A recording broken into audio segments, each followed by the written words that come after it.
I ain't beat ass no more because I know it quickly snitch on you and send you to jail. I know that.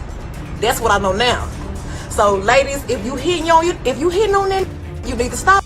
Because if the laws ask him, did you hit him? He gonna say yes. Y'all, the moment I saw Klay Thompson's post responding to people calling Meghan an inappropriate name, it was clear something in the atmosphere around their relationship was shifting. His message didn't read like a simple boyfriend defending his partner. It sounded like someone who'd reached a limit with the constant commentary. That post became the first sign that public pressure was starting to affect things, and fans immediately began paying closer attention. The situation escalated after Klay addressed comments made by Pat Bev and Jason Williams on their podcast, making it clear he wasn't okay with anyone disrespecting Meghan. He wrote that referring to his girlfriend with a derogatory term was disturbing and disappointing, especially coming from former NBA colleagues. The tone of the message showed a man trying to protect both his relationship and the image of someone he cares about. Around the same time, the two made their red carpet debut at her Pete and Thomas Foundation Gala, smiling, coordinated outfits, taking photos like everything was perfect. Meghan even shared how happy she felt in this relationship and how grateful she was to be with someone who treated her with genuine kindness. But despite the picture-perfect moment, fans later noticed subtle shifts in energy, like timing that didn't quite align and interactions that felt slightly different in hindsight. In NBA circles, people quietly speculated that Klay was taking a step back from public attention around their relationship, even though nothing official was said. What really grabbed everyone's focus was when Klay firmly shut down questions linking Meghan back to past controversies involving Tory Lanez.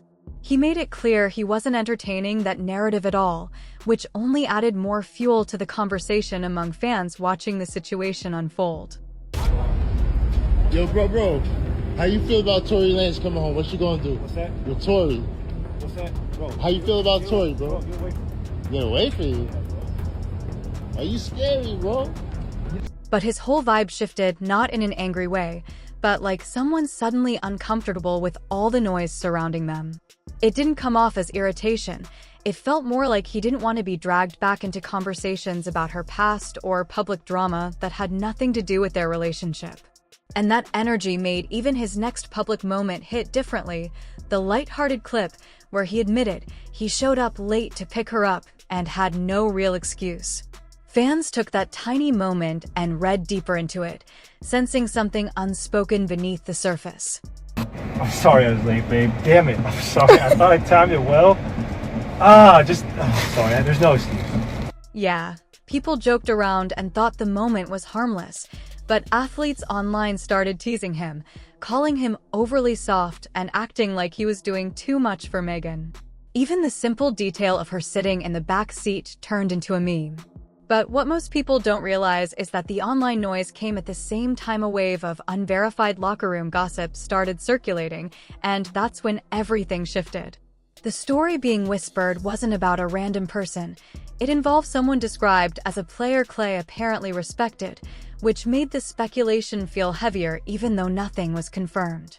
And that was the turning point fans noticed.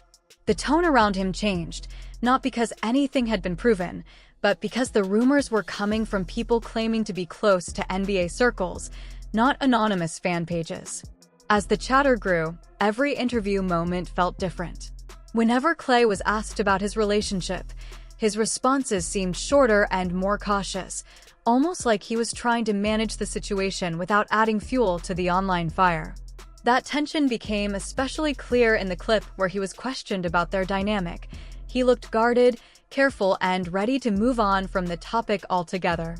The shift wasn't loud, but it was impossible to miss. How has your relationship made you better as a man on and off the floor, and how that's going to move forward for you as far as your career? My relationship with Meghan Thee Stallion. I'm not going to talk about that, but I will say that every summer doesn't change for me because I know what it takes to go the distance, and there's really no such thing as an off season. When he said, "I'm not going to talk about that," it wasn't privacy. It sounded like pure discomfort, and you could hear it in his voice. Then things really shifted when Meghan posted that they bought a house together. The moment went viral, but fans quickly noticed Klay didn't react publicly, no repost, no comment, not even a like, which only fueled speculation that he was stepping back from the spotlight around their relationship. Around that same time, people online pointed out that Meghan had his contact saved as husband, while Klay appeared increasingly tense on the court, especially after Pat Bev and Jason Williams made those disrespectful comments about her. He said that? Yeah. How many? It only takes one pussy to drag a battleship across the desert. That's how powerful it is. So, Most wars are. It got something to, you know what I'm saying? Klay Thompson, I ain't saying that's what it is, but... Instead of letting the comments slide, Klay snapped, and that reaction made people think he was already overwhelmed behind the scenes, like the public disrespect was hitting on top of private frustration. But things really escalated when former players and media personalities started chiming in, adding unnecessary noise to the situation. And the moment that poured gasoline on everything was when Shaquille O'Neal joked about their relationship lasting only a few weeks, turning it into entertainment. Mike Tyson joined in with his own wild humor, and the whole thing turned into a viral conversation that made the situation even messier. Stallion. Who's Klay Thompson, though? He plays basketball. He was in the Warriors. He's one of the greatest shooters of all time. He's now on the Dallas Mavericks. Really? And he's with Meghan the Stallion. 6 weeks. I'm gonna say nothing. I'm not gonna say nothing. What did it surprise you? Come on. I don't know. Listen, man. She got shot for that. That might be last for a long time. You know, 6 weeks ain't nothing. She got shot, so you gotta give her some credit, right? You gotta give her a little credit that he might got some staying power with that. Shaq wasn't just cracking jokes. He was speaking on the kind of chaos people now think Klay's dealing with. But the moment things really spiraled was when DJ Academics jumped into the conversation, because that's when the story stopped being quiet speculation and turned into a full-on internet narrative. His voice hits hard because he says what some fans are already whispering, just with zero filter. So when the unverified teammate rumors started floating around, he didn't tiptoe around it. He threw his full opinion into the mix. He even claimed the relationship looked like PR and said the cooking clip felt off from the start. It was good, man.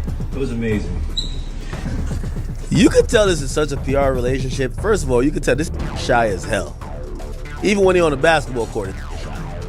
X joked that Klay looked like he didn't even want to be in that kitchen, but then he took it further, echoing what fans were already whispering.